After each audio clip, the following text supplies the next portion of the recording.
Okay, I wanted to make a good intro to ellipses and hyperbolas, some of the first conic sections that we're working on here. You've done circles before, and this is an extension of that. If you know how to do circle graphs, we're just kind of doing a stretch or compression in either vertical or horizontal direction to these things.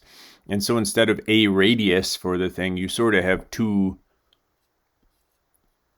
different values for the radius. You got like what they call a major axis and a minor axis. So you've got a long radius and a short radius. So the standard labeling for these is to call the bigger one A and the smaller one B. And then you got these points in here, which we're going to explain in here. Those are the focus points in here. The foci are these points inside here that are a distance C from the center. And so A is the biggest of these things, and the relationship is actually unusually labeled here that B squared plus C squared equals A squared. That A value would also be the distance from here to here. That's also A. So you do have a right triangle that's B, C, and A is the hypotenuse. So that's a little non-standard the way that's labeled in the right triangle, but that's the way it works for ellipses. So that those can be related to each other by the Pythagorean theorem that way. So all I really need to know to sketch these things is where is it centered at. The H and K that are in there are the center point. And then I need to know the A and B value, and which one goes with X and which one goes with Y, which is right there in the equation. And then you can see they get more eccentric or skinnier if there's more of a difference between A and B. If those were the same, that's actually a circle and there's no focus points, there's just a center. But if it's an ellipse, then B is smaller than A, and you got your distances there. So I have the switch in here, I'll explain later, but this is the box that goes around it. And I want to explain these line segments that I graphed, this rectangle that goes around it. If I can mark those off, and that's just based on where HK is and what A and B are in each direction, I can make that box, and then it's really easy to sketch the ellipse inside of that box. Box isn't actually part of the graph, but it's very handy for graphing these, and especially for the hyperbolas, which are related here. So let me put one in with a different H and K. There's a lot of details up there to the way that I sketched the graph, but the important ideas are, know what H and K are. Now it's centered at 3, 1, so that's the center point of it. Those are easy to spot in this form of the equation, the H and the K. That's your center, and then this is still 10 units in the X direction because A goes with X and A is 10. That's 10 units in this direction, 4.6 units in this direction from the center out. So I could mark where these points are on the box here, and then the ellipse just fits inside of it.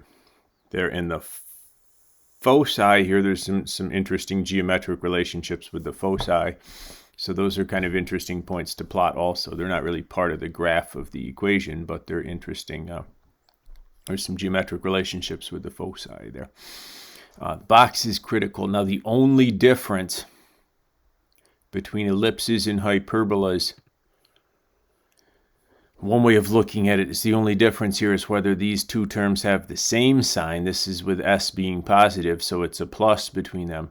If I make that a negative, it's really a minus between them, so the x squared and y squared terms have opposite signs. Then it's a hyperbola.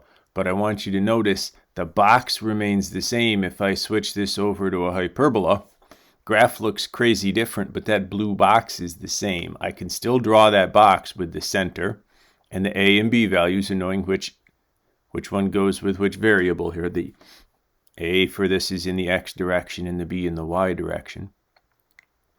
And then for the ellipse, it's just a matter of drawing the thing inside here. But for the hyperbola, we draw out the diagonals of the box, and that's what the graph follows. It's either going to be on these two sides, sideways hyperbola like this, or it's going to be an up and down hyperbola, depending on whether the A, which term the A is. So this one's set up with the A being with the X term. The positive term up here is the one that actually has the vertices on it here and here. And the foci are further out in this one. So drawing the box is the same thing. If you know HK, A, and B, how they go together, you can draw that box out, and then sketching the hyperbola, it's if the x squared term was positive in this form, then the hyperbola is side to side following the diagonals. And if the x squared term was negative and the y squared term was positive, then instead it would go through vertices up here and follow the diagonals out top to bottom. So in the ellipse, we called whichever one was bigger A, the major axis. The bigger radius we called A, and the smaller one we called B. For the hyperbola, it doesn't matter which one's bigger. We use A for the one that goes with the positive term, and B for the one that goes with the negative term. So the A direction is always out to the vertices of this thing. That's important to see. Foci are on the outside here. C is bigger. So that's another difference with hyperbolas if you want to find those. C is bigger than A here, and C squared equals A squared plus B squared in hyperbola. So there is a difference with that. So really what I need to know, and we're going to work a few of these in another video from the equation, because that's a little harder to do. But if I have, if I can tell where that center is, and I have my A values, I could draw the box. Once that box is done, so this is HK, the A is going with the X's, so this is H plus A and H minus A, and in the Y direction it's K plus B and K minus B. You can draw that box in, and then you can sketch the hyperbola pretty well, noticing that the X is the positive term, so it's a side-by-side hyperbola.